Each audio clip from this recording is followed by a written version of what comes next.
Hi, everyone. Thanks for being with us today. My name is Chris Whitney. And I'm Betty Roselle. And we're from the Center for Career Development. And we're going to talk to you today about getting together a great cover letter. These are the things that we're going to go over today. We're going to talk to you about the purpose, format, content of a cover letter, and then we're going to talk a little bit about the importance of customizing it for whatever it is that you're applying for, and then how to review it to make sure that it's a great document and ready to be seen by others. So the purpose of a resume is to expand on things that are listed in your resume. You shouldn't be repeating things from your resume verbatim, but it's more a summary of your qualifications. So the goal is to highlight your qualifications as they relate to the position for which you're applying for. A couple of basics about making a cover letter match and look like it's a good piece of all of your documentation. These are just some rules, if you will, to keep in mind as you're developing it. It needs to be one page, single-spaced, double-spaced in between the paragraphs. I mean, these are all the things that you see in most business letters. One thing that's really important is that it does look like it matches your resume. So you want to use the same font style, the same font size as your resume, and then that it should be on the same type of paper as well, which should be a nice ivory colored cotton-based paper that's a really nice presentation if you're sending it physically. If you're not sending it physically, if you're sending it via email or uploading it to a website of some sort, we strongly recommend that it's saved as a PDF file, both of your documents, so then nothing can be altered and it's really going to look exactly the way that you've saved it. So next we're going to talk about the content of a resume. There's 4 major parts of a resume, and we're going to use an actual resume sample to show you each of these.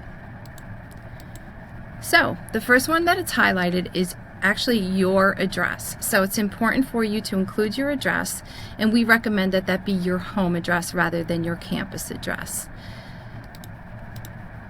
Obviously that's the date section, but once you've done a resume and if you're using it again for another employer, it's going to be really important that you customize that and that you be careful that that's one of the things that you change every time you're tweaking a cover letter that you've created.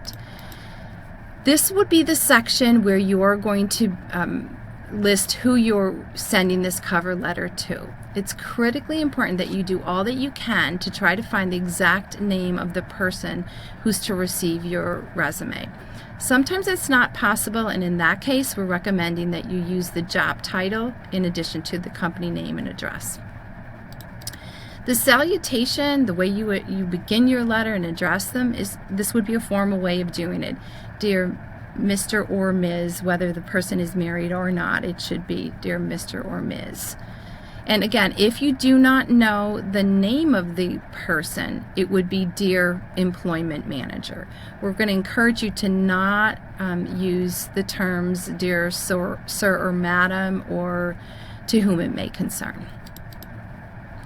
Okay, so first paragraph of a cover letter, you're going to introduce yourself and you're going to clearly state what position you're applying for.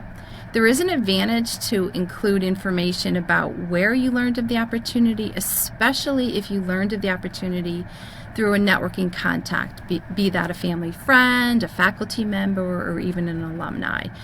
And also in this paragraph, it's important if you include something about the organization and why you're drawn to working there. It would be a great way to start a cover letter to show them that you've done some legwork in terms of learning a little bit more about them.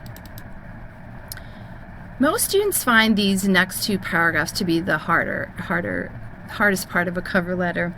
It's where you're trying to take what you've written on your cover letter and summarize. So not repeating things on your resume, but highlighting again what I had said earlier, how your background matches what the position is calling for. And so it's a part of the cover letter that students write and rewrite over and over again, but the idea is to focus on your skill set there. And then the last paragraph is simply where you thank the employer for their time and their consideration of your qualifications and where you ask to be considered for an interview.